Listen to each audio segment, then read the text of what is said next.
estamos. Bom, então, vamos ver aí quantas pessoas já temos. Temos Cláudio, bom dia. Nos aguardando, estamos aqui, né, queridos colegas, mais um dia de quarentena. Uma manhã chuvosa de Salvador. Inventando formas de atravessar, né, esses dias. Né? Verdade. Eu acho que hoje a gente deve até aguardar um pouco mais, porque chovendo em Salvador, está fazendo um leve frio, né, para os padrões de Salvador, então eu acho que o pessoal deve ter demorado um pouquinho mais embaixo do cobertor. Mas o trânsito fica horrível quando chove, você sabe disso. Tanto assim, né? Só se uma situação que não dê para controlar. Né? Bom dia, Carol, entrou. Josiane, bom dia. Tu tá chegando. O trânsito começou a andar. Isso deve ser a obra ali da ACM, né? Então, obra é o que não falta nessa cidade. O prefeito gosta, né? Ele tem uma admiração por obras, né? O pessoal está chegando, que bom. Kleber, Marivalda, Diogo, Carol e Cláudio. Pois é. Ontem foi bom, viu, Derek? Foi bem interessante a sua abordagem junto com o Denise. Foi sempre uma aula, né? A gente sempre aprende, né? Um pouco experimental. Eu acho que a tentativa de hoje também será a mesma. Mas o importante é que isso aconteça, né? E que isso, exatamente. Justamente. E o diálogo estabelecido entre você e o Denise foi um diálogo muito importante, porque ela trouxe uma postura mais aberta, e você foi mais pontual no sentido da temática que foi proposta. Muito interessante. Muito interessante hoje. Bom, são 10h43. Eu acho que eu vou começando devagarzinho. O que vocês acham? A gente vai. Vamos.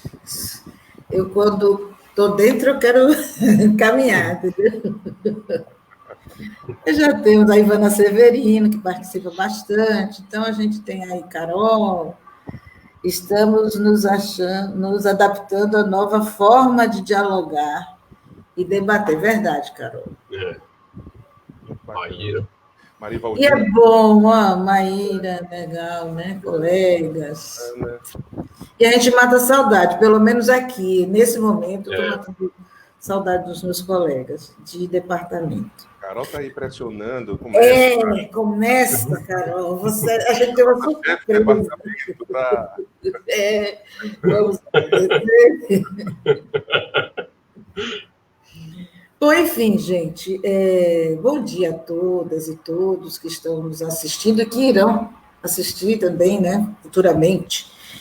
Eu queria começar esse segundo dia de programação da quarta Semana Nacional de Arquivos, primeiramente fazendo uma saudação à nossa querida UFBA e seus espaços de registro da produção do conhecimento e memória. Esta quarta semana, ela acontece na UFBA, ela é uma iniciativa, né, do Arquivo Nacional e da Fundação Casa de Rui Barbosa, e essa é a quarta edição, e o que nós temos? Uma parceria entre a Coordenação de Arquivos e Documentos da UFBA, junto com o Sistema Universitário de Bibliotecas. Existem duas programações paralelas, mas essas duas instituições, organizações vinculadas à universidade, dialogaram previamente para estruturar a programação. Então, eu quero antes dizer a vocês que em 2017 aconteceu a primeira semana, cujo tema era Arquivos Abertos, Cultura e Patrimônio. Em 2018, o tema foi Governança, Memória e Herança. E em 2019, ano passado, Desenhando arquivos. Então, todas essas edições anteriores, elas foram presenciais, aconteceram dentro dos espaços da nossa universidade, e agora nós estamos experimentando esse novo momento, esse novo desenho, esse novo modo de nos comunicarmos e discutirmos temáticas inerentes aos arquivos. A edição de agora, do ano 2020, tem o tema Empoderando a Sociedade do Conhecimento. E a mesa de hoje tem a temática Registro Documental e a Informação em Tempo de Fake News. Então, o que a gente pode observar é que essas temáticas, elas sempre estão ligadas às agendas contemporâneas, né? Tanto a de 2017, 2018, 2019 e a de agora 2020, e ainda num formato diferente. Eu queria agora apresentar meus dois colegas, né, os conferencistas dessa mesa, mas ressaltando para vocês que não vai ser uma mesa tão tensa. A gente combinou, a gente conversou previamente, e a gente vai fazer um bate-papo, um bate-bola, né?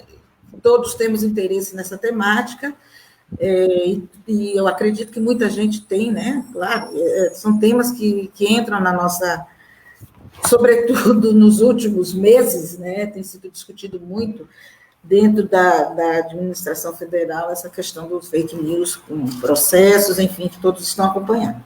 Então, eu vou apresentar os dois professores, porque como a gente vai fazer um bate-papo, não seria legal eu apresentar o professor José Carlos primeiro, ele fala, depois, na hora de passar a bola, eu teria que parar e apresentar o nosso querido Derek. Então, eu vou dizer que o professor José Carlos Salles, ele é poeta, músico, escritor e professor adjunto do Instituto de Ciência da Informação da UFBA.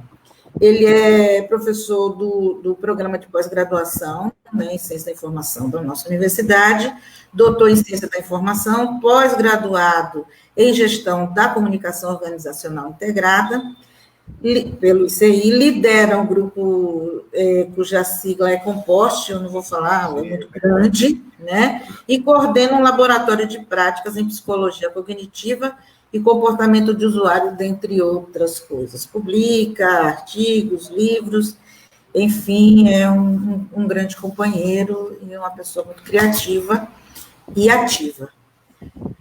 Não diferente também, nosso querido e amado professor Derek Tavares, que tem um nome difícil no meio do caminho, que eu não vou trazer agora.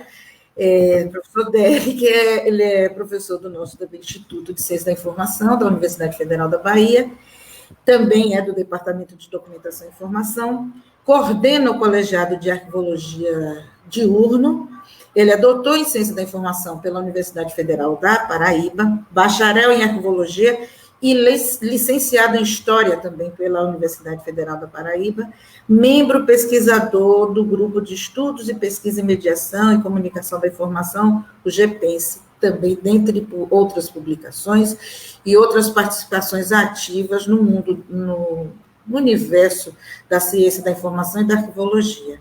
Então, sejam todos bem-vindos.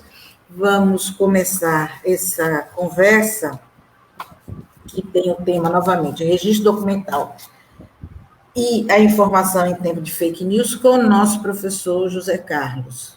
Por favor, professor, com a palavra. Então, muito obrigado, professora Ivana, muito obrigado a todos que estão envolvidos na realização desse evento, que é um evento muito importante. É a segunda vez que eu participo, enquanto personagem, né, diante da ciência da informação. E eu não poderia deixar de agradecer pessoas que também fizeram parte de toda essa estrutura, né? O sistema de bibliotecas, o sistema universitário de bibliotecas, que é muito importante, e a CAD, que é a Coordenação de Administração de Documentos da Universidade Federal da Bahia. E eu não incorreria ao equívoco de citar aqui nomes para não ser injusto em relação às pessoas que são importantes nessa fase, né, de realização, de concepção da quarta Semana Nacional dos Arquivos. Então, como a professora Ivana falou, a proposta nossa é estabelecer um diálogo, uma conversa muito mais descontraída, diante da temática que foi proposta. Tem duas grandes dimensões, que é a concepção dos arquivos, é a concepção também das fake news, as denominadas notícias falsas que estão sendo disseminadas aí por todas as instâncias próprias dos sistemas de comunicação, dos sistemas das redes sociais e principalmente com alicerce aí das tecnologias da informação e comunicação.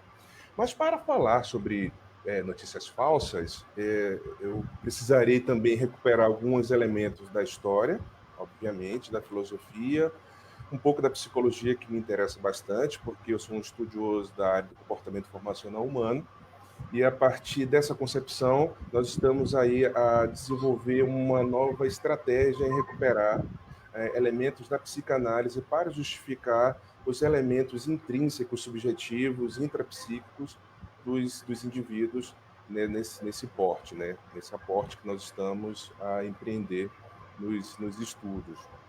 Então, para iniciar a fala, eu gostaria muito de recuperar um autor, na verdade ele é um pesquisador e professor inglês chamado Michael Buckley, que ele trabalha com a concepção de informação enquanto coisa. Mas antes de debruçar na concepção de informação enquanto coisa, ele traz, no seu artigo Information and Thing, ele traz 3 grandes concepções, que é a informação compreendida enquanto processo. Então, nós vamos entender o processo como uma dimensão da comunicação, a informação enquanto conhecimento. Então, você percebe que há um elemento aí pertinente às ciências cognitivas e talvez até à psicologia. Ele não aborda essas questões, mas os estudos empreendidos, tanto no Comporte quanto no LabPsi, nós já conseguimos matizar, desenhar essas concepções. E, por último, ele trabalha com a concepção de informação enquanto coisa, ou seja, a informação materializada numa concepção tradicional de documento. Bom, como eu acabei dizendo aqui, a informação enquanto processo, ela vai trazer uma concepção da comunicação no lastro e toda essa possibilidade dialógica entre os seres interagentes, ou seja, esse espaço que nós estamos a configurar, por exemplo, é uma ação que se estabelece um elemento da comunicação, e a partir desse elemento da comunicação, nós compreendemos que há, sobretudo, uma dimensão informacional, porque nós aprendemos, principalmente nos aportes da epistemologia, que a comunicação se trata enquanto elemento processual e a informação enquanto fenômeno instituído. Então, toda essa dimensão que nós estamos a discutir nesse momento, à distância, né, mais próximos, dentro de uma perspectiva metafórica, é uma ação comunicativa que está sendo estabelecida a partir de um processo dialógico. Então, o Michael Buckley, ele fala que existe aqui nesse processo um enunciado de uma comunicação, isso é muito importante deixar claro, e esse enunciado de comunicação, nós também temos aí elementos informacionais, porque há um livro muito conhecido, e eu costumo sempre citá-lo nos encontros de palestras, aulas de graduação, de pós-graduação, que é um livro que eu gosto bastante, que é A Formação Social da Mente, de Lev Vygotsky, que ele fala que esse processo de comunicação, ou mesmo a forma de transmitir um pretenso conhecimento, acaba se constituindo uma falácia, porque eu não consigo efetivamente transmitir o conhecimento de José Carlos, mas sim utilizar do meu aparelho fonador, ou seja, dos meus dentes, do palato, da língua, da laringe, faringe, talvez da caixa craniana, da caixa torácica, para configurar, numa perspectiva até semiológica, que eu utilizo gestos, entonações de voz, inflexões, para tentar decodificar um pretenso conhecimento através da decodificação de informações. E daí nós já entramos na concepção de informação enquanto conhecimento. Vygotsky, ele fala de maneira muito clara que nós não conseguimos efetivamente transmitir conhecimento. Nós conseguimos emitir informação a partir de uma estrutura, nesse presente caso, a partir de uma estrutura de narrativas, né? Eu já falei aqui das narrativas, das inflexões, inclusive da metalinguagem. Eu, por exemplo, estou comunicando a 2 colegas, né? E talvez algumas dezenas de pessoas interessadas na temática, mas eu posso calibrar o meu discurso a partir das respostas emitidas pelo professor Derek e pela professora Ivana. e a partir daí eu estabeleço um processo, obviamente, dialógico, e isso tem uma correspondência com as minhas estruturas cognitivas a partir da compreensão que eu tenho da leitura facial de cada um deles. Então, se o meu discurso, se a minha narrativa, ela traz uma concepção talvez polêmica, desagradável, agradável, eu posso ir calibrando de acordo com a minha acessibilidade, com a minha subjetividade, para conseguir alcançar ao máximo esse repertório linguístico que eu possuo para se estruturar o que nós dizemos na psicologia, aquilo que está no aparelho psíquico do meu interlocutor. O terceiro ponto que o Michael Buckland, que é preciso ressaltar, professor Derek, nesse sentido, é a questão da informação enquanto coisa. A coisa é bem interessante, inclusive há um autor que faz uma crítica, que é o Rafael Capurro, em um artigo publicado em 2003, sobre a impossibilidade da limitação conceitual que o Mike Buckland ele traz em seu artigo Information and Thing, ou seja, informação enquanto coisa. Ele fala que a documentação, ou o documento em si, ele transcende os aspectos do registro documental.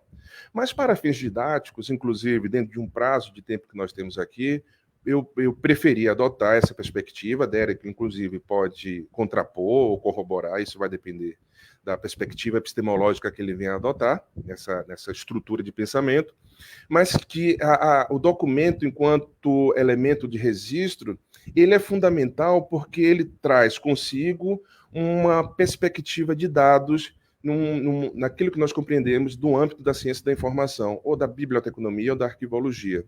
Ou seja, há um pensamento, principalmente entre os poetas, de que os livros eles comportam palavras, eles comportam dados adormecidos, mas que precisam de um interlocutor, de um sujeito cognoscente para tirar esse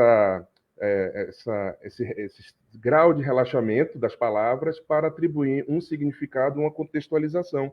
E da mesma forma eu recupero esse elemento da literatura para compreender o que nós estudamos, tanto na graduação quanto na pós-graduação, sobre o conceito de dados. Então, dados, ele já traz consigo esse registro, né, fora de uma contextualização, de uma significação, mas enquanto ela é sujeito cognoscente, ou seja, o sujeito que pensa, o indivíduo que traz consigo um repertório de pensamento, de experimentos, de experiências em si, né, ele vai conseguir contextualizar os dados que estão registrados e, a partir dessa contextualização, ele vai atribuir um significado. Então, quando nós utilizamos um exemplo em sala de aula, e que traz, professora Ivana, uma surpresa, principalmente entre os graduandos, é que um animal empalhado ele também pode ser configurado como um documento. Óbvio que um animal empalhado, eu que não tenho um conhecimento da veterinária, da anatomia dos animais, ele vai constituir apenas um animal empalhado. Mas os especialistas, eles que estão imbuídos de toda uma informação, de toda uma experiência, para alcançar o objeto documental, ele consegue extrair elementos fundamentais sobre um objeto ou sobre uma representação informacional para se estruturar aquilo que nós denominamos de informação que potencialmente vai gerar o conhecimento.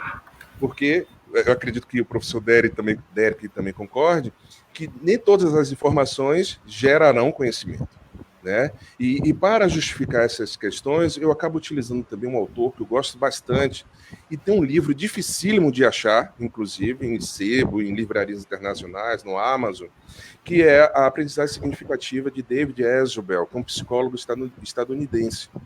Então, ele fala que o processo, inclusive, da aprendizagem, a geração de conhecimento, perpassa pela significação das coisas. Então, nós temos aí duas grandes dimensões, o significante e o significado. O significante é um exercício intelectivo, um exercício de pensamento. O significado é o sentido estrito do objeto, do termo, ou aquilo que vocês queiram atribuir. Um exemplo, que eu gosto sempre de utilizar exemplos, e isso acaba sedimentando o que nós estamos a discutir, é a privada utilizada no Museu dos Independentes, de Nova York, por Marcel Duchamp.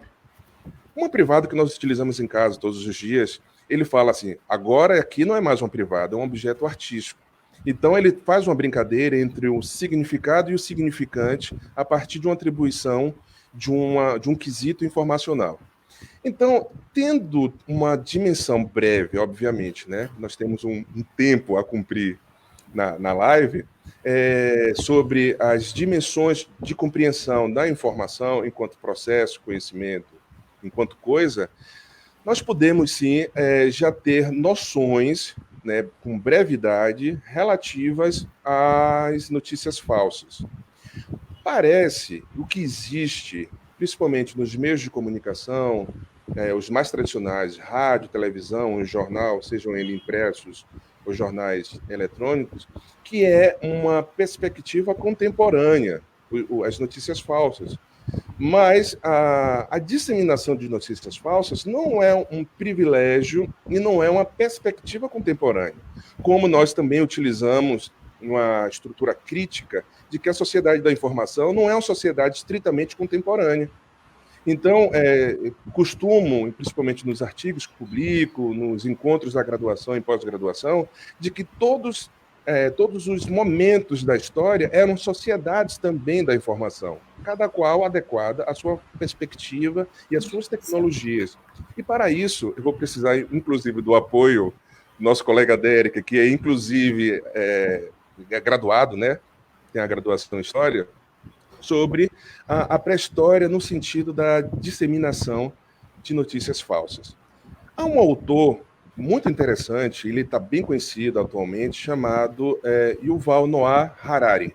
Ele é um historiador israelense, ele tem uma publicação muito interessante chamada Sapiens, que vocês devem conhecer, que trabalha com perspectiva passada na constituição do homem enquanto entidade, para não ser um sujeito sexista, né? Mas um homem enquanto entidade. E ele fala que, o processo de divisão primária do trabalho, na época dos nossos antepassados que viviam nas cavernas, por exemplo, era uma época também que se disseminava entre os pares, obviamente, os clãs, uma comunidade restrita, as notícias falsas.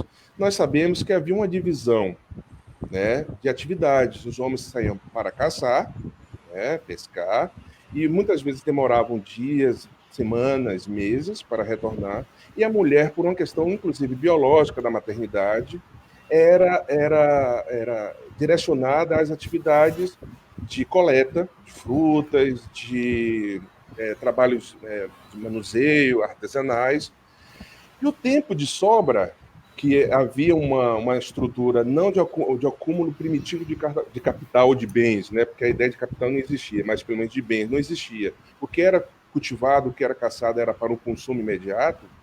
Havia um tempo destinado à própria convivência entre os membros da comunidade, os membros do clã. Então, quer falar alguma coisa, professor Ivana? Eu gostaria de... Eu tenho algumas provocações já em cima da sua fala, mas eu gostaria que Dérica falasse um pouquinho, porque você chamou ele para a conversa, e como já na qualidade de historiador, mas que ele não vai nunca se desvincular do arquivista que é, né, que mergulha também nessas questões. Então, eu gostaria de fazer uma provocação ao professor Dérica, no sentido de que produção é essa, né, de informações que a gente, ao longo da nossa história, né, chama de sociedade a gente traz hoje, dizendo que essa é a sociedade da informação, e que a gente sabe que toda a vida a informação foi sempre um meio de sobrevivência mesmo, né? Eu vou aprendendo, eu vou descobrindo e eu vou transmitindo, eu vou me comunicando, fazendo uma ponte, né, entre o que eu descubro e quem precisa se apropriar também desse conhecimento. E aí, eu queria que você comentasse um pouquinho isso em cima da provocação de Zeca, quando ele lhe chamou para a conversa. Certo. Então, primeiro, antes de iniciar, né, nesse convite que foi feito pelo professor Zeca para dialogar nesse aspecto e estimulado pela professora Ivana, também fazer os agradecimentos pelo convite, da presença, de estar fazendo parte desse evento. E, ao término, eu teço maiores agradecimentos para também não perder o fio da questão. Então, esse meu lado de formação na história, né, ele tem uma característica de formação, evidentemente, não se efetua na prática, ou seja, eu não pratiquei a história no sentido estrito de ser historiador, mas evidentemente que no processo de formação nós acabamos nos adaptando com o formato, pelo menos o formato de pensar do historiador, né? Algumas das vezes é necessário a gente, inclusive, se desvincular para ter um princípio de saúde, se desvencilhar do aspecto do historiador. Acho que tem até uma famosa frase que eu acho que, não sei se foi de Freud ou se foi do Nietzsche, não me recordo, mas é algo que dizia que a Europa, né, no século XIX, ela sofria de um grande mal. E aí perguntaram, né, e qual seria a resposta? Seria a história. A história seria o grande mal que a Europa tinha no século XIX. Então, às vezes é necessário se desvincular um pouco dela, se distanciar um pouco dela, e para poder também ter uma dimensão do nosso tempo presente. Porque talvez uma das grandes marcas das sociedades é de sempre considerar que a sua sociedade, o seu tempo é melhor do que o anterior, né? Então, sempre quando nós observamos os nossos antepassados, é sempre num olhar, digamos assim, por hora contemplativo, por hora também para apontar as suas lacunas, né? E fazer a história do tempo presente é muito difícil. Quando o professor Zé provoca no sentido de fazer essa aproximação, né, com o fenômeno das fake news, com o processo histórico, né, de como essa produção de informações falsas ela percorre, né, digamos assim, toda a historicidade do humano, isso se dá, que é o ponto que talvez eu gostaria de centrar parte da minha sustentação, ela se dá porque o tempo todo o homem esteve dedicado com uma questão fundamental, que para além da questão da informação ser verídica ou ela ser falsa, é justamente o objeto da verdade, ou seja, a busca incessante do homem pela verdade. Então, nessas disputas, né, eu diria que haveria uma tentativa sempre da fake news não se apresentar como um elemento inverídico, mas tentar se apresentar como um elemento que busca o verdadeiro, o que é diferente, consequentemente, de buscar a verdade. Ou seja, ela não necessariamente ela busca a verdade, mas ela busca o verdadeiro, ou seja, ela busca ter uma tentativa de, ao se apresentar, ter uma sustentação e ter uma ressonância que faça com que ela seja colocada ou seja identificada como um discurso verdadeiro, mas não necessariamente guardando compromisso com a verdade, ou seja, de modo que as pessoas acreditam que aquilo é verdadeiro, mas não necessariamente aquilo é a verdade. Então, isso porque entre a verdade, né, e os acontecimentos existe o real. E entre o intervalo entre essas duas categorias, no decorrer de toda a nossa formação humana, né, e eu tentando trazer esse meu argumento, existe um fenômeno que o professor Zeca nos trouxe também aqui, que é a linguagem. A linguagem que se coloca no meio desse processo. E a linguagem, todos nós sabemos, ela sempre é uma tentativa de alcançar o real, mas ela nunca é o real. Ela nunca consegue ser capaz de caracterizar o real. Então, ela é sempre uma tentativa aproximada de melhor caracterizar o real. Então, nesse intervalo, eu diria que todo fenômeno de informação, ele se caracteriza como um fenômeno de incerteza. Ou seja, não significa dizer que quando nós buscamos informação, ou quando nós temos acesso a alguma informação, nós não alcançamos um determinado conhecimento que a gente poderia considerar sobre a certeza de algo. Mas a questão é que, tipo, a minha intenção é dizer que a informação ela se centraliza nesse fenômeno da incerteza, porque é a nossa busca incessante pela dúvida.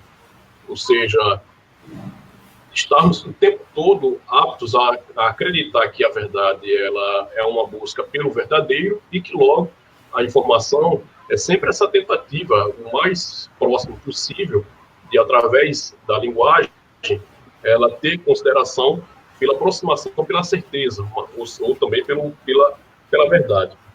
E aí eu algumas questões assim que eu trouxe, né, essa associação entre a verdade e o real, né, que se colocaria o fenômeno da informação do documento com essa questão das fake news. Nós teríamos esses dois cenários, a verdade e o real, do modo que a linguagem é que se situa nesse intervalo entre esses dois fenômenos.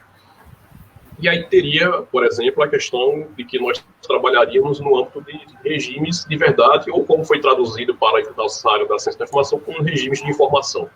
Mas indo na ideia mais embrionária, que é a ideia do regime de verdade, é como se, por exemplo, dos dois principais grandes regimes de verdade que nós temos até então, por exemplo, o regime de verdade religioso e o regime de verdade científico.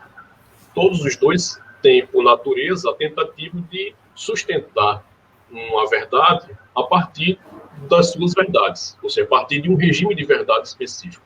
Então, por exemplo, quando a gente analisa um julgamento no STF em que tem como pauta a legalização ou a proibição do aborto, ou a criminalização do aborto, e quando nós vemos lá quem são os atores figurantes na posição de sustentação, de defesa de um ponto de vista e contrário a outro ponto de vista, são representantes da área científica, geralmente a classe médica, ou a classe científica das questões sociais, e do outro lado é a classe religiosa, a categoria religiosa. Ambos acreditam fielmente que aquilo que eles estão colocando é verdadeiro. Ou seja, mas não necessariamente eles estão trabalhando no quesito da verdade. A verdade, de certo modo, seria a síntese que seria obtida a partir desse debate. Ou seja, mas nós teríamos regimes de verdade. Há quem acredite que a prática do aborto seria uma atitude pecaminosa, mas há quem acredite que a prática do aborto seria uma atitude de autonomia do homem perante o seu próprio corpo. Então, são perspectivas que não significam dizer que um é verdadeiro e que o outro é falso. A questão é que ambas se situam em regimes de verdade bastante específicos e que, para tanto, é importante a gente tentar identificar quais são as razões, quais são as condicionantes para a qual cada discurso de verdade se tenta se colocar como verdadeiro. Então, em princípio, seria essa perspectiva. Né? E, só para fechar um pouco essa minha fala, adentrar um pouco na categoria do registro, né? Que, do ponto de vista arquivístico, indo muito na linha do que o professor José Carlos falou, né? De que na arquivologia nós trabalhamos um pouco nessa perspectiva do documento também como base de uma evidência. E aí ficamos naquela caracterização. Ora, se o documento seria evidência, logo o documento não seria informação, porque entraria naquilo que o professor José Carlos falou, de que a informação seria já o significado, ou seja, já seria o sentido atribuído ao documento, à evidência.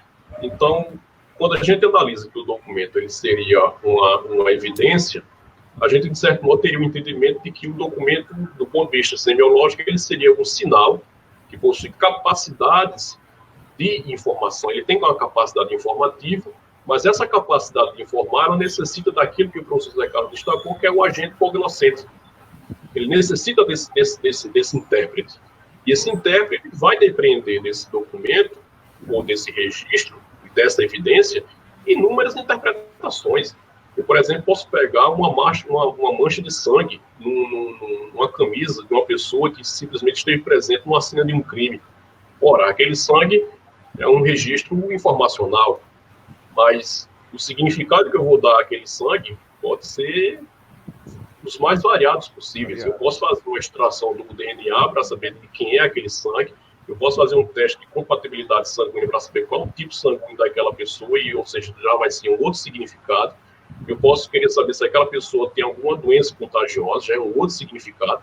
Ou seja, o sangue é apenas uma evidência. É mais ou menos naquele conceito que o professor Zé Carlos falou da sangue.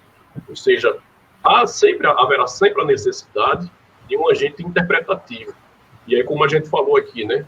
Como esse agente interpretativo se utiliza de uma linguagem, e a linguagem é a tentativa de alcançar a demonstração do real, e é sempre uma tentativa aproximada, nós chegamos à conclusão de que nós nunca seremos capazes de alcançar esse estatuto de verdade absoluta.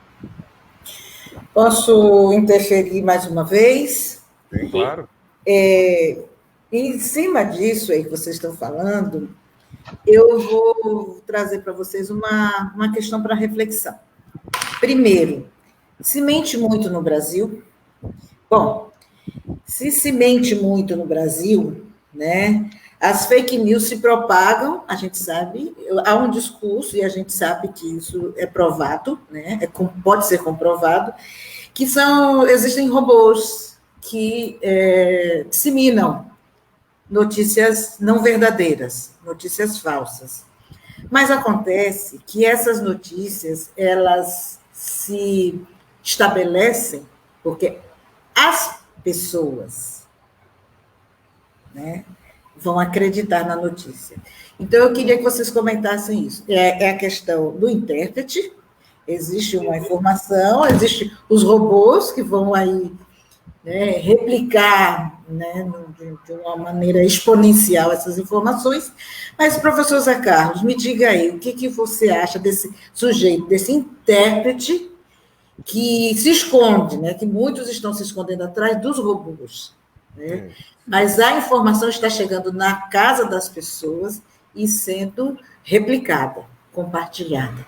Eu vou responder a essa provocação, professora Ivana, a partir também da narrativa de Derek, quando ele fala que cada geração, período histórico, vai trazer consigo uma perspectiva, inclusive narcísica, de que aquela geração e aquele período histórico, aquele tempo e aquele espaço, são os melhores para circular, para promover a sua análise da realidade.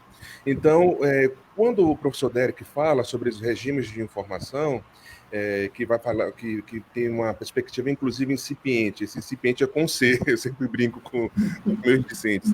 Uma perspectiva incipiente do regime de verdade. Eu estava falando agora em instantes sobre os nossos antepassados, né, os homens e as mulheres que viviam nas cavernas, né, e que havia um processo factual.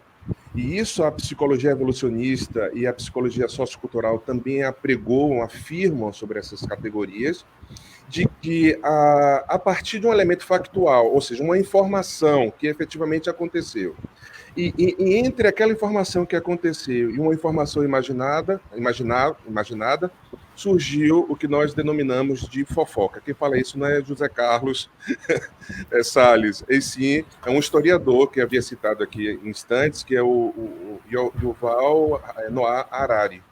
Ele fala que a fofoca foi fundamental para a construção, para a estruturação do aparelho psíquico dos indivíduos e para a elaboração de uma subjetividade. Então, as notícias falsas, elas permeiam desde os primeiros agrupamentos sociais.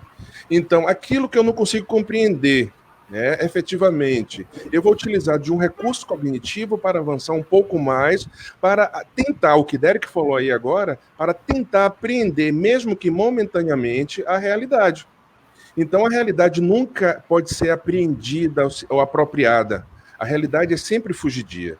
E isso quem fala desde a época de Heródoto, da filosofia clássica, né? Então, tudo isso permeia a pré-história, a antiguidade.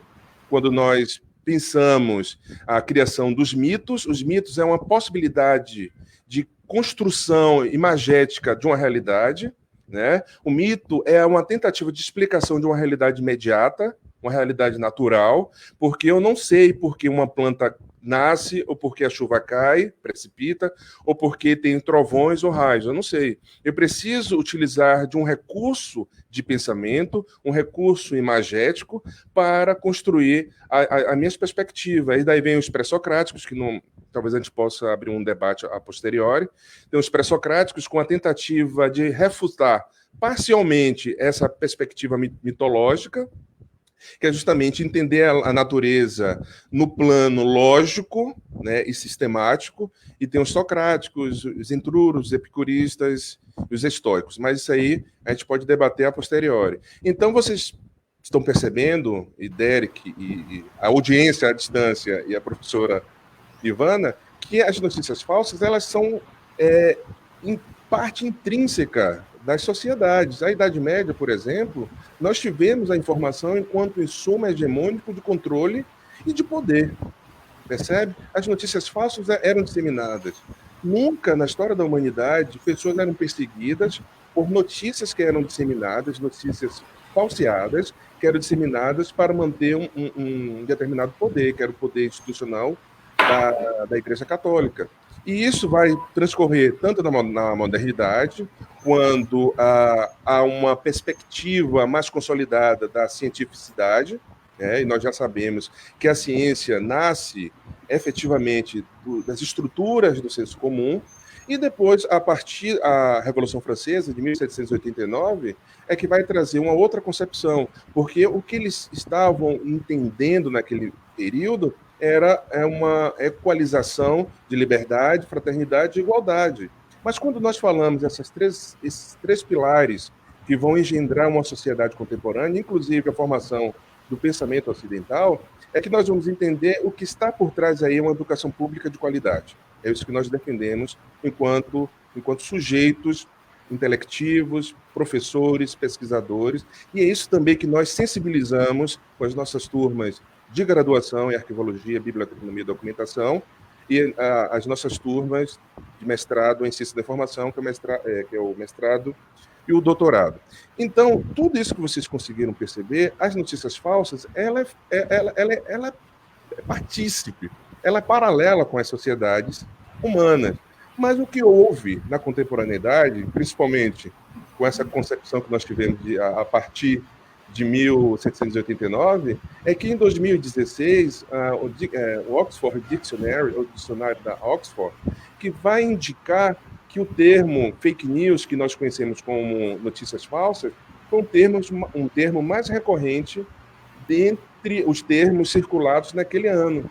Mas não é uma coincidência o que nós vislumbramos a perspectiva da campanha eleitoral do presidente, né, Donald Trump, que se utilizou de notícias falsas e de desinformação para estruturar toda a sua campanha. E isso também aconteceu no Brasil, em 2018.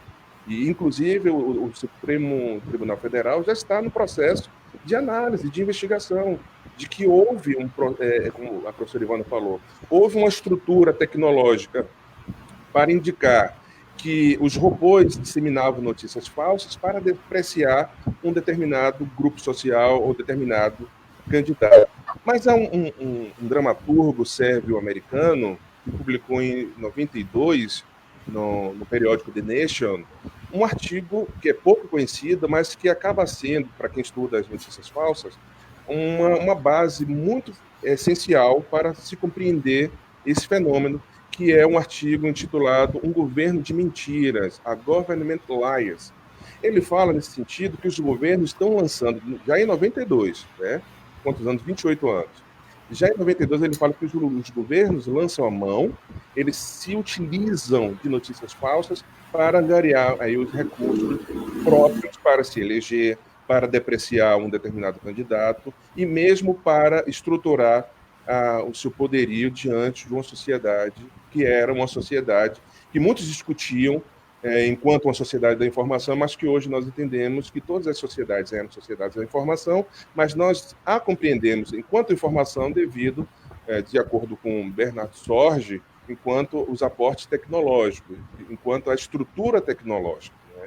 A facilidade de disseminação desses conteúdos, as redes sociais, principalmente com o advento da internet. E eu gostaria de, só para passar a palavra, para estabelecer esse diálogo, que é muito importante, o quão perniciosa são as notícias falsas. Porque há casos dramáticos, inclusive eu publiquei juntamente com 2 orientandos meus de mestrado, né, que é a Fabiana Costa e o Wagner Marcelo, sobre as notícias falsas, pós-verdade e desinformação, o caráter prejudicial da disseminação dessas informações que não confere, como o professor Derek disse, a uma dimensão de verdade. Óbvio que a verdade tem um sentido filosófico, que nós teríamos aqui um tempo, durante dias e mais dias, para discutir o que seria efetivamente verdade, né? Mas, por exemplo, nós temos um caso que, para mim, soou muito dramático, em 2014, maio de 2014, uma jovem moça de 34 anos, ela foi brutalmente assassinada, ela sofreu um linchamento por causa de uma disseminação de uma informação que era falsa, de que naquela comunidade, que foi em Morrinhos 4, em Guarujá, que havia uma moça que raptava crianças para praticar feitiçaria, rituais macabros. Correto? Então, fizeram um retrato falado muito mal feito, porque, você sabe, se não for um especialista, os retratos falados parecem com todos e parecem com ninguém ao mesmo tempo. Então, foi divulgado e algumas pessoas apontaram essa jovem moça como a culpada do rapto de crianças para esse ritual macabro. Então, filmaram o nichamento da moça, de acordo com a disseminação da informação falsa, e eu pesquisei a posteriori que algumas pessoas, 4 pessoas, foram presas, né, foram detidas por praticar essa violência. E depois descobriu-se, com a investigação policial, que não havia essa prática de rapto de crianças para um ritual de macabro. E isso aconteceu também no México. Um pai e um filho foram brutalmente assassinados. Na verdade, eles foram espancados e queimados vivos por causa de uma informação falsa. E isso também tem uma correspondência com o nosso Brasil contemporâneo. Enquanto um líder de nação, por exemplo, que nós estamos a acompanhar, utiliza as notícias parciais que contradizem a medicina baseada por evidência, anunciando que a hidroxicloroquina, a cloroquina e a azitromicina são medicamentos essenciais para o combate da Covid-19, nós temos aí um fenômeno também de notícias falsas, e pode ser também debatido no momento da discussão com os colegas. Eu gostaria de passar também uma parte da expressão ao professor Derek. E aí, Derek? Só acrescentando uma pimenta ainda nessa muqueca de fake news, eu quero te fazer convidar, né? Brasileiro mente muito, os robôs estão sozinhos, as pessoas estão, né, reproduzindo. Eu quero saber como a gente pode pensar numa informação de qualidade. Como profissionais, nós aqui, podemos refletir sobre esse tema. Esse é uma temática de tese. Mas aqui, vamos brincar. Mas assim, eu só vou, Derek, respirar antes que fuja a minha lembrança. Há um fenômeno também, professor Ivana, chamado tacocracia, que é justamente a cultura da velocidade. Então, eu vou anunciar um pouquinho já para Tacocracia, para Derek já formular essa provocação, de que as pessoas recebem no celular uma determinada informação, mas para se mostrar antenada ao seu grupo social, ela precisa, num sentido psicanalítico, transmitir o quanto antes, para que aquela informação seja dada de primeira mão por aquele indivíduo. Mas quem está falando isso é José Carlos, das pesquisas que nós empreendemos, tanto no Comporte quanto no LAPSI. Mas a tacocracia é a cultura da velocidade. E isso que nós estamos a vivenciar em todo o mundo. Derek. Isso que o professor José Carlos estava apontando, isso me remeteu a algumas questões, né? Deixa eu tentar me recordar das várias questões que veio à mente no momento que o professor Zeca ia apontando, né, a sua fala. Acho que uma das primeiras, que é a última que me veio à mente agora, e talvez a partir dela eu tente retomar as anteriores que me veio à mente, era de que no século IX, final do século VIII para o início do século IX, nós tivemos a ascensão do Império Carolíngio, né, o Sacro Império Romano Germânico.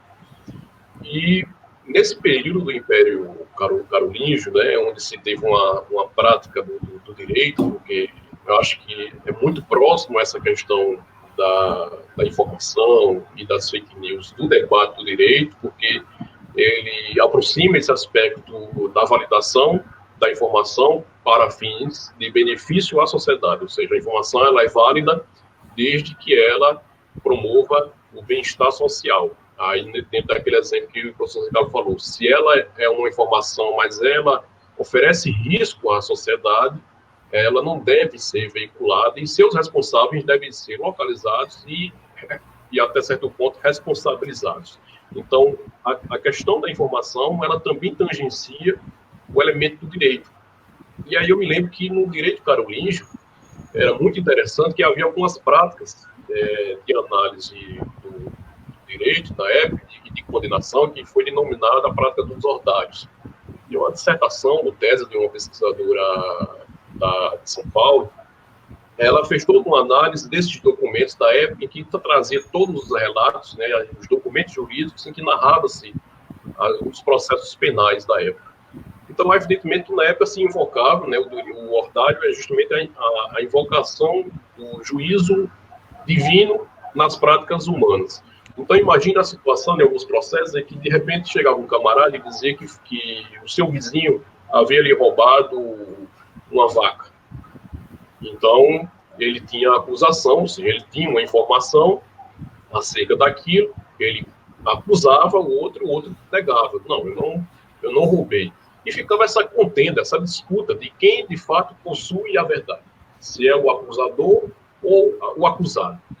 E aí, dentro desse dilema, bom, o que é que restava para o soberano? Invocar a verdade divina. Ou seja, os homens, dentro dessa concepção, não seriam capazes de julgar a verdade dos homens. Só quem seria capaz de julgar a verdade dos homens seria Deus.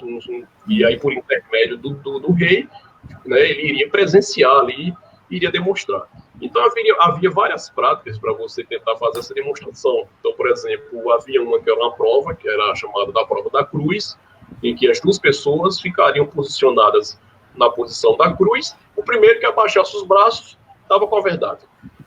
Ou seja, de modo que, se você estiver com a verdade, Deus vai lhe dar todas as forças suficientes para você sustentar os seus braços, até que você consiga derrotar o seu inimigo, né, nesse quesito. Então, havia muito essa coisa também de invocar o divino no plano metafísico. Só que hoje, ou seja, a gente poderia fazer isso, mas só que hoje nós não fazemos a invocação do divino para estabelecer se a verdade está com A ou se a verdade está com B, ou se fulano de tal emitiu uma fake news ou se não é uma fake news. Então, talvez uma das grandes características, das grandes propriedades e possibilidades que a ciência da informação tem à disposição para se trabalhar, é justamente, aproveitando aqui o comentário que foi feito pela Ivana Severino, a partir da citação aqui, é justamente que essas redes de serviço seriam justamente esse objeto de trabalho da ciência da informação, advindo a partir dessa análise dos regimes de informação. Ou seja, essas redes que formam os serviços de fake news no Brasil nada mais são do que regimes de informação, onde nós temos estruturas, temos agentes, temos canais, temos tudo, temos uma dimensão ética envolvida, temos tudo. Então, talvez, aqui é uma proposta, né, de reflexão para todos que estão aqui, tanto na mesa como assistindo, talvez refletir um pouco sobre isso, até que ponto a perspectiva de regime de informação pode dar conta de analisar esses serviços de fake news, até como um pressuposto de contribuição social, inclusive pode até contribuir em abordagens no âmbito jurídico, para tentar identificar esses agentes. Enfim, então, voltando para essa questão, né, que a Ivana colocou, de que se mente muito no Brasil, eu diria que se mente muito em toda a história, e não somente no Brasil. Eu acho que a mentira, tem até uma colocação, deixa eu tentar me lembrar aqui, do Roberto Machado, que é bem interessante, que ele vai nos dizer que, no final das contas, nós não somos contrários à mentira. A questão é que nós não gostamos dos seus efeitos negativos. Quando a mentira ela oferece efeitos positivos, nós gostamos da mentira. Nós também, às vezes, não gostamos da verdade quando ela oferece efeitos negativos. Mas gostamos da verdade quando ela oferece efeitos positivos. Então, o problema não é no que é verdade ou no que é mentira ou o que é fake news. É naquilo que ela nos oferece enquanto sentido. Então, provavelmente, para uma pessoa que além de receber, ela se adapta ao discurso da fake news. E, além disso, ela também propaga nessa velocidade que o professor José Carlos falou. Essa informação é porque aquela informação, para ele, faz bem para ele. Ou seja, para ele não é um efeito, não oferece para ele um efeito negativo, oferece um efeito positivo. Já para um outro receptor, e aí entra mais uma vez a questão da fundamental necessidade do intérprete, vai ter um efeito negativo. Então, o Roberto Machado, quando ele vai analisar o fenômeno da verdade, ele vai um pouco nesse sentido. E aí eu diria, para poder complementar e encerrar essa minha fala aqui para poder dar a contribuição do professor José Carlos, e até poder também ver as contribuições das pessoas, né? E, tipo, há uma grande questão que envolve a dimensão política, que é mais ou menos que, quando nós temos aqui, né, no nosso caso, esse processo de que se mete muito no Brasil, ou que se mete muito durante a história da humanidade, é como se nós pudéssemos pegar que o que nós temos hoje são dois efeitos. Um primeiro efeito da disseminação dessas informações lá na história pela imprensa, de Gutenberg, ou seja, já se tinha antes mesmo da imprensa a prática dos copistas, que falsificavam documentos, ou seja, falsificavam-se informações para poder adquirir algum benefício ou algum prejuízo para alguém. Depois, com a imprensa, esse processo se alarga, aí onde entra, inclusive, o processo também de identificação de autoria, que vem a partir disso, ou seja, tenta-se identificar a autoria por meio do que começou a se proliferar a falsificação de informações. Então, começa a se preocupar com a questão da autoria, e aí essa questão da autoria aumenta mais ainda agora quando a gente vê esse novo fenômeno, que é o fenômeno das tecnologias. Então, esse processo, ele sempre existiu. Então, é como se nós tivéssemos o seguinte exemplo. Nós, anteriormente, a mentira, ela corria a conta-gotas de uma torneira do banheiro. Acontece que no decorrer da história, essa torneira ela foi adquirindo tamanha proporção que ela passou a ter uma vazão maior. E não se fez nenhum filtro com relação a isso. Depois, essa torneira acabou se aumentando demais. Hoje, praticamente, se a gente for fazer uma analogia, as redes sociais seriam como se fosse uma grande represa. Então, a nossa maior dificuldade entre nós, por exemplo, fazermos a purificação, né, de um feijão, por exemplo, lavar um feijão dentro de uma peneira, é muito simples. Nós temos a dimensão da quantidade do feijão e nós temos a quantidade necessária de fluido de água para poder fazer essa limpeza do feijão, para extrair apenas o necessário do feijão. Eu não vou querer os feijões podres, eu não vou querer pedaços de pedra, eu vou querer apenas os feijões bons. Quando eu tenho uma represa, imagina a dificuldade que nós teríamos para construir um grande filtro para reter todas as impurezas de informação que estaria passando por essa represa. Então, a nossa maior dificuldade hoje é tentar identificar uma técnica que seria uma técnica de filtro, mas que ainda assim ela será sempre falível, sempre passará, por menor que seja a partícula de falsidade ou de inverdade, algo por dentro desse filtro. Então, eu penso que no aspecto da democracia, né, do que a gente vive hoje, da política, há uma perspectiva de que a gente poderia dizer que a soma da ignorância, e aí é um argumento que eu defendo, junto com, acho que o professor Zeca colocou, da educação, e aí eu colocaria que seria uma educação científica, ou seja, a todos nós falta uma formação científica, no sentido de que a formação científica ela tem um pressuposto, todos nós cientistas temos um pressuposto de sempre duvidar, de sermos céticos. Ou seja, nós nunca estaremos satisfeitos com aquilo que nós estamos fazendo. Nós escrevemos um artigo, ao mesmo tempo já estamos preocupados em escrever outra coisa que ou avance ou até mesmo desconstrua aquilo que nós fizemos, porque nós estamos o tempo todo inquietos com aquilo que nós mesmos fazendo. E esse é o espírito científico, a dúvida. Então, penso que na formação da educação brasileira falta uma educação científica que coloque nas pessoas a presunção do ceticismo, a presunção da dúvida. Ou seja, que quando você recebe um material no seu celular, antes de você repassar, você, pelo menos, reflita sobre ele. Será que é isso mesmo? Ou seja, ser cético, duvidar. Duvidar não significa você querer sempre ter a presunção de que você vai ser o verdadeiro intérprete. Não, mas simplesmente se colocar como um agente complacente. Pô, será que realmente tudo isso que está recebendo, que eu estou ouvindo aqui, é verdade? Ou seja, tem esse ceticismo.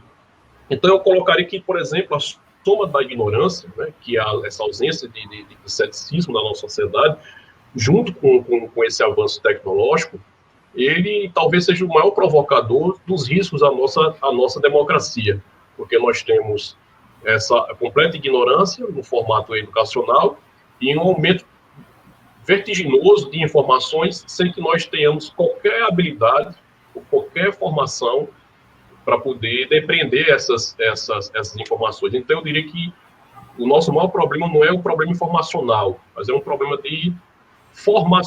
formacional, ou seja, de aprendizagem. Nós temos muitas informações, de fato, Mas o nosso problema não é o excesso de informação, o nosso problema é um problema de informação. E a gente, infelizmente, no Brasil, não formamos pessoas aptas para poder saber interpretar e distinguir o que é informação e o que não é informação. Bom, aí a gente tem aqui uma pergunta do Kleber Carvalho Ferreira, que diz o seguinte: se nada é verdade absoluta, como podemos distinguir entre informação e desinformação? Mais ou menos o que todos dois já colocaram, né? Mas, enfim, vamos reforçar essa reflexão, né? Vamos começar a consolidar essa necessidade de que não é hoje, a ciência da informação não tem que dar conta hoje de um processo histórico, mas a gente precisa reforçar perante os nossos alunos, perante as pessoas que têm interesse em pesquisar questões da área da ciência da informação, que está sempre voltado, né? A gente sempre se sente responsável em responder sobre fake news, porque lida com a informação. Se a gente não se apropriar dessas discussões, se a gente não estiver interferindo nesse universo de discussões, o que é a ciência da informação, então? Para que é que ela serve? Não é? Então, vamos ver aí, José Carlos, por favor. Não, pode chamar de Zeca, acho que é bacana. acho que dá uma proximidade. E isso que Derek falou é bem interessante, já chegamos no nosso tempo, né, que nós havíamos previsto 1 hora de fala, mas só para, inclusive, responder de uma certa forma, reforçar a resposta de Kleber Carvalho. Derek, ele fala com muita clareza, e no discurso sobre notícias falsas e desinformação, um aspecto da pós-verdade. Então, pós-verdade, como eu já havia dito em outros momentos, não aqui nessa live, mas em outras lives, nos artigos que nós estamos a publicar, não significa essencialmente uma mentira, mas sim uma informação com o intuito de engambelar, de assegurar uma autoestima de uma população, né? E a partir do assegurar da autoestima da população, assegurar um processo de tranquilidade, um processo que as pessoas gostariam de ouvir diante de um fenômeno, né? E isso acontece muito claramente em nosso Brasil contemporâneo, no Brasil de 2020. Muitas pessoas acreditando que medicamentos vão salvar os problemas acometidos pela Covid-19, sendo que isso aí num sentido, inclusive, psicológico. Eu já li vários textos de psicólogos, de psicanalistas, são pessoas que negam a essência de uma informação. E esse negacionismo que nós estamos a vivenciar é justamente como lidar com as inseguranças, com o processo não efetivo da informação e como fazer circular esse mecanismo para outras esferas informacionais, certo? Então, acredito que essa tenha sido a nossa proposta de diálogo, né? Uma conversa mais descontraída, e esperamos ter contribuído de alguma forma, né, professor Derek, com, pelo menos, fustigar, incentivar o debate. Bom, tem alguns comentários, eu gostaria que colocassem aí, por favor, o comentário da professora Débora Leitão, que ela vai dizer que tem que se desenvolver muito o autoconhecimento para não cair na armadilha da mentira conveniente. E aí eu volto àquela questão que eu trouxe. O que é informação de qualidade? Né? O que é qualidade? Porque vai depender muito do contexto, de onde há demanda por uma informação. Ontem o Denise falou na live, né, que você estava presente também, Derek, de um gráfico, né? A gente está sentado aqui meio-dia, a TV Globo mostra, né, o gráfico acendendo, e vai fazendo os comentários. Que comunidade está compreendendo, está decifrando aquela informação. São dados, mas dentro desses dados estão as vidas. Está o processo da doença, desenvolvimento ou não da doença, onde ela atinge. Então, eu volto a reforçar, em cima dessa questão de Débora, que a questão não é só a informação, a questão está na base. A questão está na educação de base. A Bahia tem uma população enorme de pessoas analfabetas. Salvador tem uma população enorme de analfabetos. E os filhos desses analfabetos, quando eles conseguem ascender a educação formal, ela é de qualidade. Tem sido extraído dos currículos. Ontem conversei com o Derek, extraído dos currículos de formação desses jovens, disciplinas fundamentais para se tornar um cidadão crítico. E aí, quando a gente traz aqui, óbvio, a gente está pesquisando, a gente está refletindo sobre essas questões, mas até a nossa própria discussão aqui, ela não vai contribuir para o empoderamento de um determinado grupo social que está nas ruas aí, sendo obrigado a sair para trabalhar, porque a eles não foi dado o direito de entrar em quarentena. Então, essas questões que a gente tem discutido e que permeiam esse universo da informação e que nós somos personagens assim, importantes, não diria protagonistas, mas que a gente é importante, a nossa reflexão enquanto pesquisadores e conhecedores de fluxos de informação, de perfil de usuário, a gente precisa estender realmente essa nossa discussão para a base. Construir um diálogo que a gente possa contribuir com o que está na base para poder transformar e, sim, aí recusar a notícia falsa. A notícia falsa que não vai contribuir para que essas pessoas saiam da sua condição de vida alijada dos direitos, né? Cheia de deveres e com poucos direitos. Eu precisava fazer esse comentário, porque eu sou a defensora das causas, né? Defendemos as causas, e acho muito interessante que essa mesa viu a organização desse quarta semana de arquivos. Ela trouxe aqui, enfim, né? Um bibliotecário, um arquivista historiador, ambos cientistas da informação, né? Vamos lá.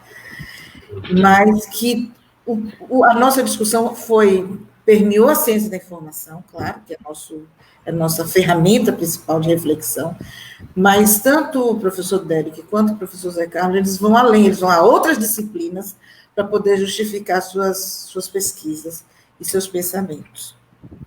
Eu quero agora passar para o professor Zé Carlos. Eu estou jogando um teto para o final das nossas falas até o meio-dia em ponto, tá? Então, são 11h49, então, aí 5 minutos para cada um falar e poder comentar, talvez, alguma questão que passe aqui pelo chat, mas primeiro o professor Zeca, 5 minutos, tá? E o professor Derek, e na fala do professor Derek a gente encerra a nossa participação nessa mesa de hoje, tá ok? Aí não gosto de tá ok, saiu sem querer. A gente chamou a atenção.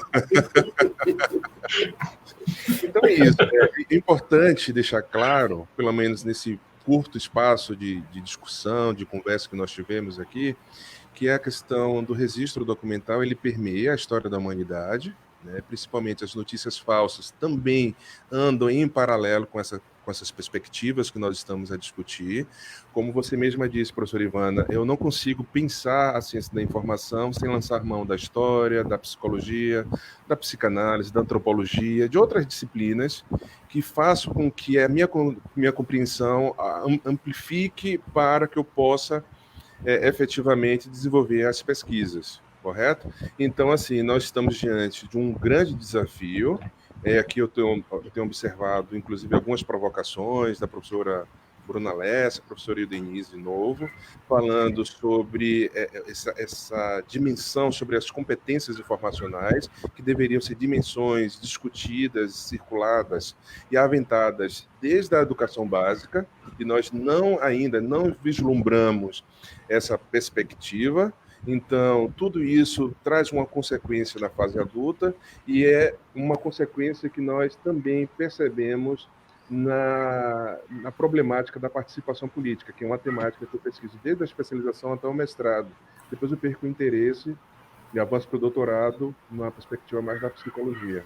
Então, vocês conseguem perceber um caráter solapado da participação política, porque há um processo de alienação, ou seja, eu imputo ao indivíduo isso que é construir a estrutura política a partir daquilo que eu não percebo, olha o que o professor Derek diz, aquilo que eu não percebo enquanto verdade. Óbvio que tem autores como Habermas, que fala sobre a opinião pública, é um debate muito amplo sobre essa perspectiva, e há um autor que eu gosto bastante, uma autora alemã chamada Elisabeth Noelle-Neumann, que ela fala, para que se haja uma opinião pública, há uma prerrogativa, pelo menos uma premissa de que todas as pessoas têm uma opinião. E isso, na verdade, não ocorre. E ela propõe, então, nesse panorama, uma abordagem chamada a espiral do silêncio. Aquilo que se promove, aquilo que se propõe enquanto uma argumentação válida, isso tem uma correspondência com as fake news, com a desinformação, com a infodemia, com a hiperinformação que nós estamos a sofrer na contemporaneidade. Isso implica que o discurso de Derek, por exemplo, pode então ser um discurso pungente, um discurso forte, eu acabo me associando a essa perspectiva para me eximir dessa responsabilidade de reflexão crítica diante da sociedade, né? Aí a professora Denise lança aqui uma provocação, né? Que é justamente um problema de compreensão, de competência, que tem uma associação com a professora Débora Leitão, né? Então, tudo isso é massacrado pelo poder que nos é imposto. Se for discutir a questão do poder na sociedade contemporânea, nós vamos perceber que tudo isso que nós debatemos, desde o início até agora, permeia a dimensão do poder. Então, nós poderíamos também recuperar textos como a Microfísica do Poder, de Michel Foucault, para entender esses mecanismos, principalmente das notícias falsas, e recuperando outro texto ainda, outro livro de Foucault, para corroborar, inclusive, com a temática que nós estamos a empreender aqui, que é a arqueologia do saber, que é justamente a dimensão da própria dos arquivos enquanto estrutura de uma estrutura informacional para se compreender a informação enquanto elemento político, correto? E antes de finalizar a minha fala, eu gosto sempre de fazer uma campanha em relação ao nosso instituto.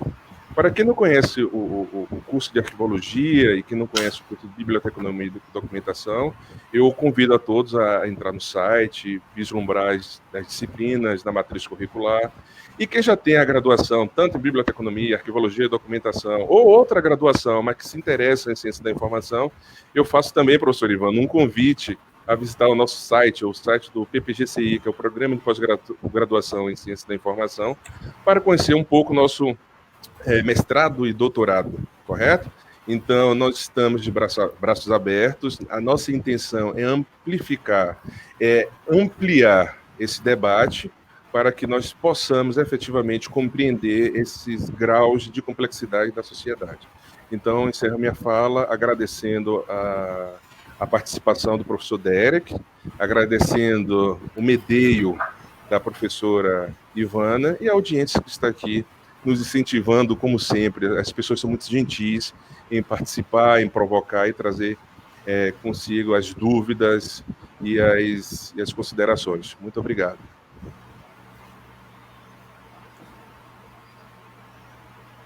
Deixa eu ativar o microfone.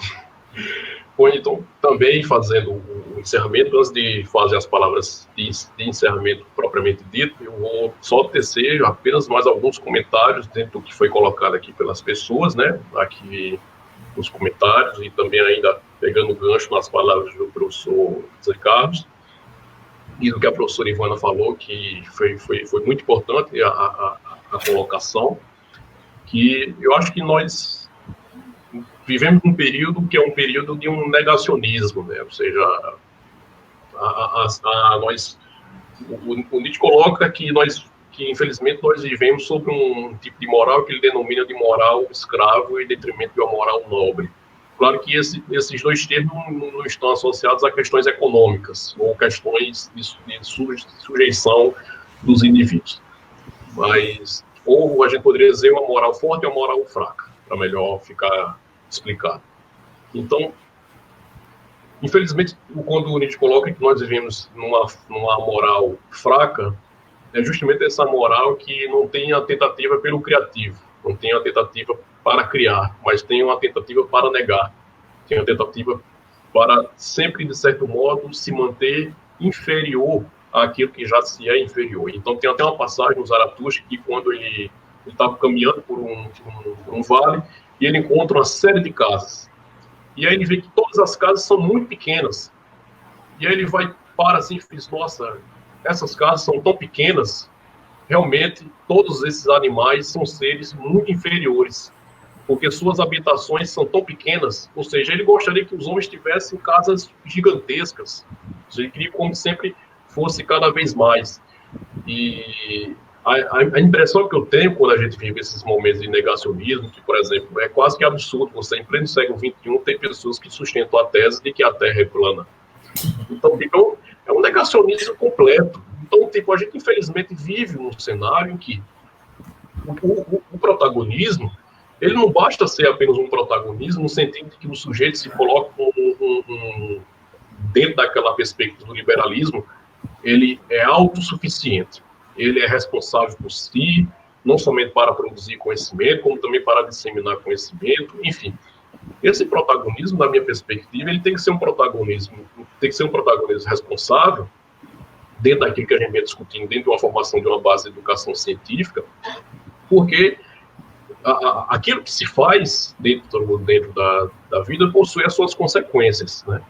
E eu vejo que nessa tentativa, né, de negar a existência de algumas coisas que, de certo modo, já não são dadas, já constituem a nossa própria realidade, esse movimento do negacionismo entra um pouco, mais ou menos, uma frase aqui que eu vou ler de um poeta, né, aqui já de inspiração do professor Zeca. Ele vai do Edmund Waiteu. Ele vai ter uma frase que é bem interessante. Em 1950, ele vai dizer, moralmente, é tão condenável não querer saber se uma coisa é verdade ou não, desde que ela nos dê prazer, quanto também não querer saber como conseguimos o dinheiro, desde que ele esteja na nossa mão. Ou seja, a gente muitas das vezes não se pergunta como é que aquela verdade nos chegou. Então, como também muitas das vezes a gente consome um determinado produto, né, uma camiseta e tal, e a gente não se importa para querer saber com que mãos aquela camisa foi produzida. A base de que custo, a base de que sofrimento aquela camisa, da qual eu paguei R$100, R$200, R$50, ela foi produzida. Da mesma forma é a informação. A que custo essa informação que foi produzida ela poderá oferecer para as pessoas, como o professor Zeca colocou, e chega a determinadas situações que, inclusive, é a própria morte, né? Você, às vezes, cometer o assassinato de pessoas simplesmente pelo fato de você não querer saber qual é a origem dessa verdade. E aí, eu tenho a impressão de que esse movimento que foi muito estimulado pelas redes sociais, que é esse protagonismo informacional, onde cada pessoa que tem um dispositivo móvel na mão, ele é protagonista, então ele pode pegar o celular e filmar, e noticiar, e divulgar nas suas redes sociais, isso é muito importante. Só que muitas das vezes a gente esquece do protagonismo que deve estar associado sempre da responsabilidade. É a mesma coisa que tem um debate que se diz, não, mas eu estou no exercício da minha liberdade de expressão. Bom, mas a liberdade de expressão não é um direito absoluto. É um direito relativo. Ele é um direito que você pode exercer e deve exercer desde que você não extrapole os limites do bem-estar. Desde que você não faça um crime à honra ou ataque à dignidade do outro. Então, ele não é um direito absoluto. Assim como a liberdade de expressão, né, de um sujeito pegar um celular e disseminar algum conteúdo, também não é um direito absoluto, não é uma vantagem absoluta. Então, tem as suas responsabilidades.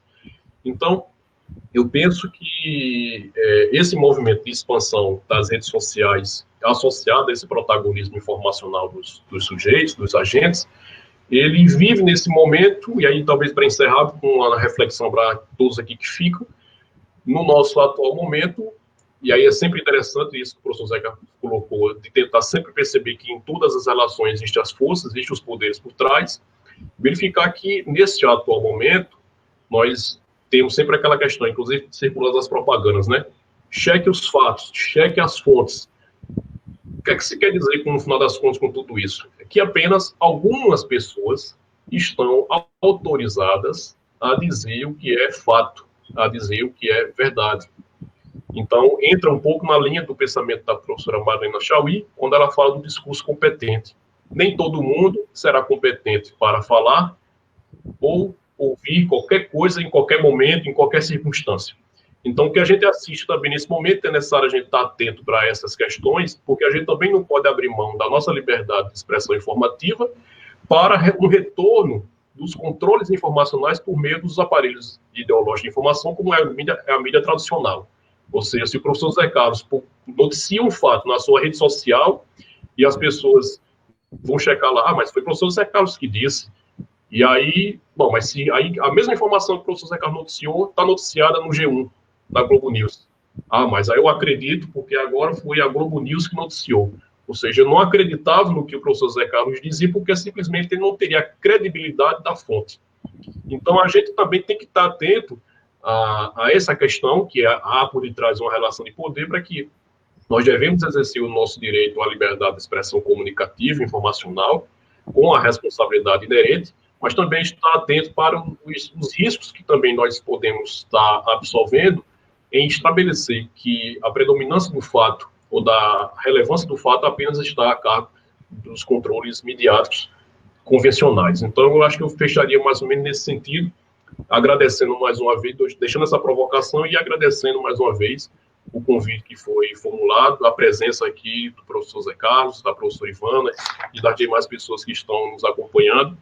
Foi um verdadeiro prazer e esperamos que, tão breve, nós retornemos essas conversas, essas discussões, porque acho que precisamos continuar dentro do nosso estudo, desde o nosso campo da ciência da informação, continuar discutindo isso. Eu acho que é uma das abordagens que a ciência da informação deve trabalhar, essa dimensão da informação enquanto um produto de negociação entre pares, agentes autorizados e não autorizados.